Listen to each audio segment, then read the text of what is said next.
It was the kind of night where the shadows seemed to swallow the world whole, and the only sound that dared to break the eerie silence was the distant howl of the wind. In a small town nestled deep within the woods, where the streets were empty and the houses were shrouded in darkness, there was a whispered tale that sent shivers down the spine of anyone who dared to listen, a tale of horrifying Craigslist horror stories.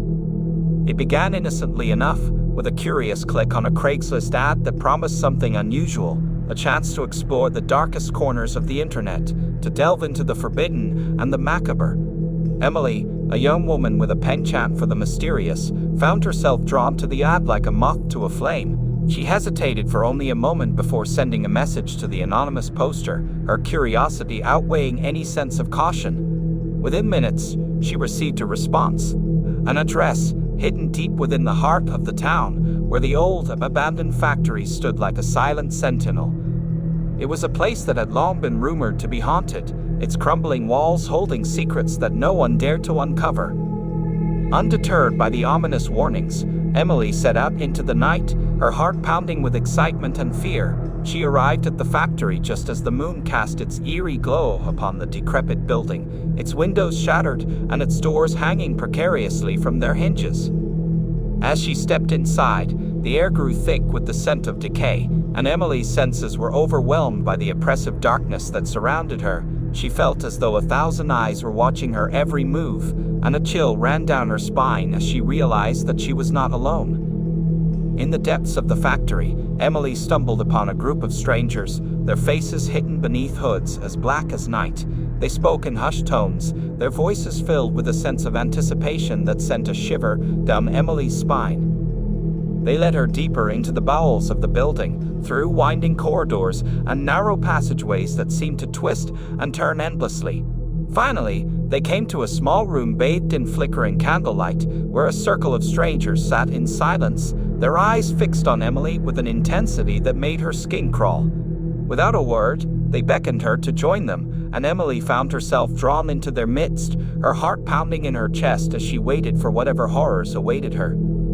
As the strangers began to chant in a language that was foreign to Emily's ears, she felt a sense of dread wash over her like a tidal wave. She watched in horror as they produced a small, ornate box from the depths of their robes, its surface etched with strange symbols that seemed to pulse with a life of their own. With trembling hands, they opened the box, revealing a collection of objects that sent a chill down Emily's spine: a lock of hair, a tarnished ring, and a faded photograph that seemed to depict a scene from a nightmare. As the chanting reached a crescendo, Emily felt herself being drawn into the ritual, her mind clouded by a sense of unease that threatened to consume her entirely. She closed her eyes and prayed for it to be over, but deep down, she knew that the horrors had only just begun. When Emily awoke, she found herself lying on the cold, hard floor of the factory, her head throbbing with pain, and her body racked with a sense of exhaustion that seemed to weigh her down like a leaden shroud. She stumbled to her feet, her mind reeling with confusion as she tried to make sense of what had just occurred. As she stumbled out of the factory and into the cool night air, Emily couldn't shake the feeling that something was terribly wrong. She felt as though she were being watched, and the hairs on the back of her neck stood on end as she hurried through the deserted streets, desperate to escape the nightmare that had become her reality. But no matter how fast she ran, she could not outrun the horrors that pursued her, a darkness that seemed to follow her every move, whispering its sinister secrets into the depths of her soul. As Emily delved deeper into the mystery of the Craigslist ad, she uncovered a tangled web of deception and deceit, a network of individuals who sought to harness the power of the supernatural for their own nefarious purposes. She learned of the rituals that had been performed in the shadows of the old factory, and the innocent souls that had been sacrificed in the name of dark and forbidden knowledge.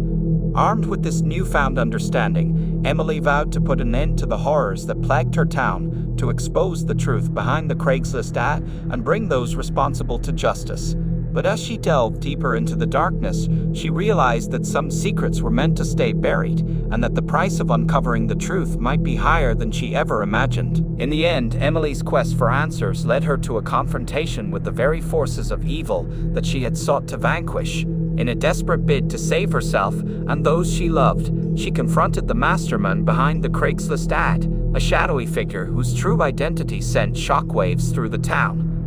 But even as Emily prepared to face her final challenge, she knew that the horrors she had witnessed would haunt her for the rest of her days. For in the dark corners of the internet, where the line between reality and nightmare blurred into oblivion, there were always those who sought to exploit the innocent and the unsuspecting for their own twisted ends.